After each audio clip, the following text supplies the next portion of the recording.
ছাত্র জনতার আন্দোলনের মুখে গত বছরের 5ই আগস্ট দেশ ছেড়ে ভারতে পালিয়ে যান ফেসিস শেখ হাসিনা। এর মাধ্যমে 15 বছরের বেশি ক্ষমতায় থাকা আওয়ামী লীগ সরকারের পতন ঘটে।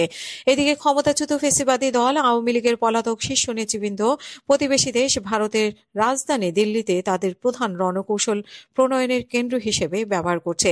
সেখান থেকেই তারা দেশের অভ্যন্তরে বিশৃঙ্খলা ও নাশকতার মাধ্যমে সরকার পতনের নীল নকশা তৈরি করেছেন।